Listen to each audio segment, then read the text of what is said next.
Hello and welcome to the HMI video on how to raise concrete. Today we're actually on the job site and we're going to walk you through the process of what we do on raising concrete slabs. Today we have actually 8 concrete slabs for the driveway, 2 for the city sidewalk, and 2 for the front walk. What we're going to do is start out. Phil is going to drill us a couple of holes that I have pre-marked in the slabs so we can get started pumping foam.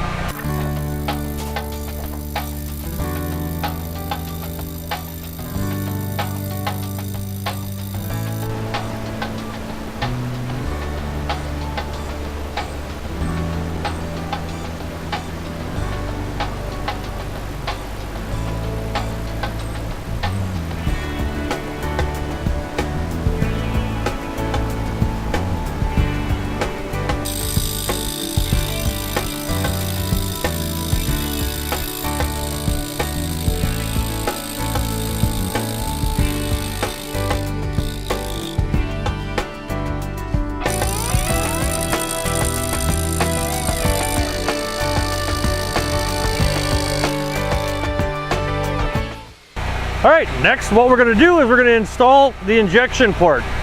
After all the holes are drilled, we're going to set the injection port in each hole, preventing the foam from, if you get enough spread, from coming out the hole and onto the concrete. So just simply go ahead and set the injection port in each hole.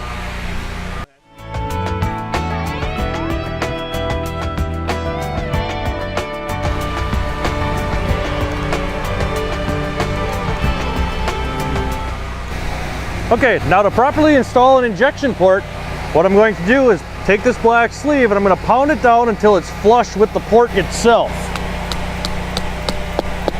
So it's nice and flush on the bottom. Put it in the hole and I'm going to pound it until it's tight. Good. Now, hooking up the Elite 1. It's as simple as set it on top, turn clockwise, until it's tight, nice and locked on.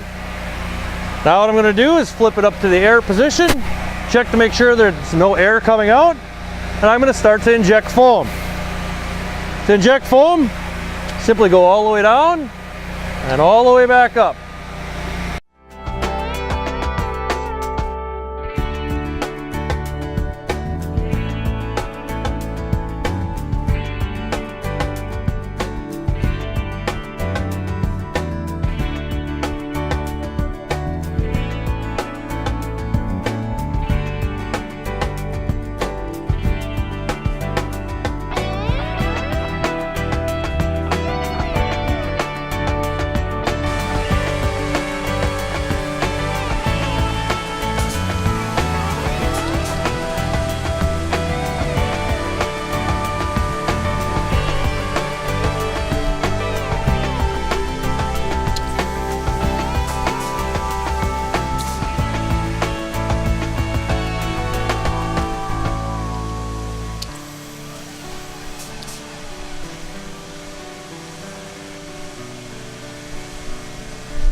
All right, so what's been happening here is as we are lifting out of this hole, we are getting the other slab to come up along with it.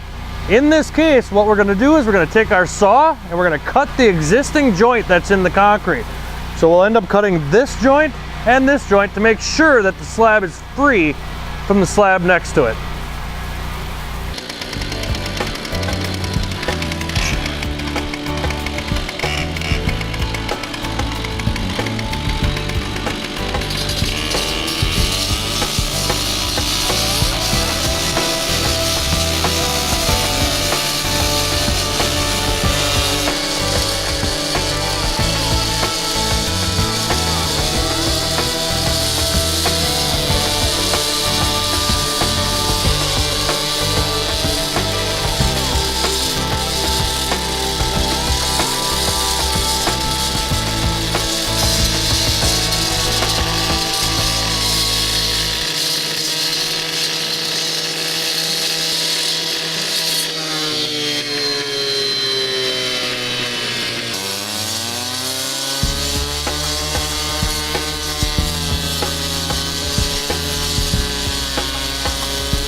Okay, now that we have the slabs lifted to their desired location, notice that I was doing all my lifting in the corners of the slab.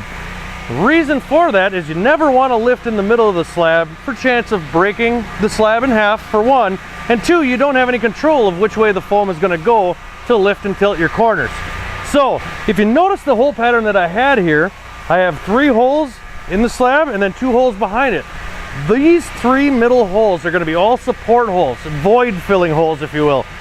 After I get done with my lifting in the corners, I'm going to go into these 3 holes and I'm going to void fill to support everything that I've lifted, which is very important, especially considering this is a driveway, and when cars drive over the top, you want to make sure that the voids underneath are completely filled.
Now that we're done void filling, the last thing to do is to clean up the area and patch our holes. The important thing with patching, what we use is a 3-part sand, 1-part Portland mix. Okay, you can also get store-bought brands, but it's harder to adjust the color of the concrete. Now, when you do patch, remember, you're patching a 5/8 hole, so it is important to get that hole looking as small as possible.